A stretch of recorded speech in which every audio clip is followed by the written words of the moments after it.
जनायाव forest बिफाननि गोख्रों सिग्रोमनायजों गोबां हाखावना दोननाय दंफां बाथामफोर हमनो हादों।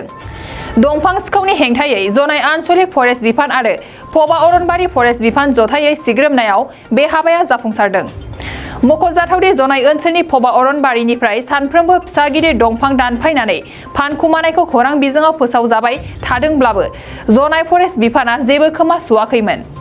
नाथाय दिनै जनाय आनसलिक फरेस्ट बिफान आरो पबा अरनबारि फरेस्ट बिफान जथायै धेमाजि जिल्ला जनायनि बेरासापरि ओनसोलाव सिग्रोमनायाव गासै 30 निफ्राय 40 रोजासो रांनि आयेननि बेरेखायै दंफां हाखावना दोननायफोरखौ हमनो हायो।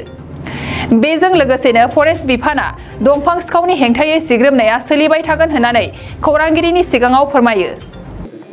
নিমার খণ্ড বন কাৰ্যালয় আজি আমি আঞ্চলিক বন কাৰ্যালয়ৰ পৰা নিৰ্দেশ পোৱা মতে বেৰাচাপৰি এলেকাত কোনো দুষ্কৃতিকাৰীয়ে চোৰাংকৈ মানে শিমলু তক্তা কটা বুলি গম পালোঁ আৰু সেই সূত্ৰে আমি দুই পক্ষই লগ লাগি লগত মিডিয়াসহ আমি আজি বেৰাচাপৰি এলেকাত মানে অভিযান আৰম্ভ কৰোঁ আৰু উক্ত অভিযানত আজি আমি প্ৰায়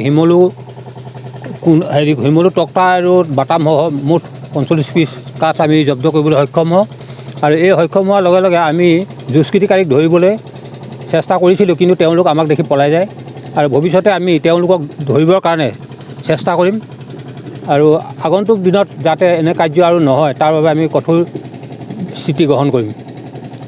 সকলো প্ৰকৃতিপ্ৰেমী ৰাইজেও আমাক এই ক্ষেত্ৰত সহায় কৰিব বুলি আমি আশা কৰিলোঁ। ধন্যবাদ। नोंथाङा सरखारि साख्रि नागिरदोंना?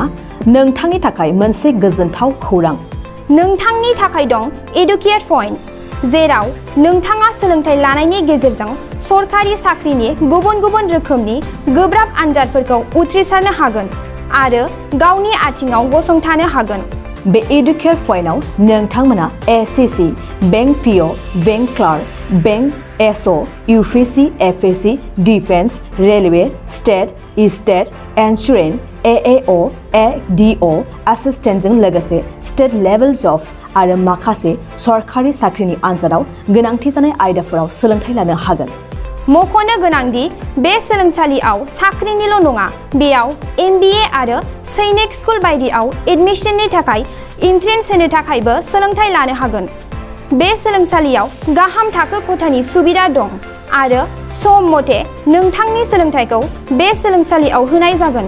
बेखौबो मिथिनांगोन दि बे एडुकेट पइन्टआव सोलोंथाइ लानानै बावैसो 2021-22 इं मायथाइनि एसएससि GDनि आनजादाव गासै 11 सा सोलोंसाफोरा उथ्रिसारनो हादों।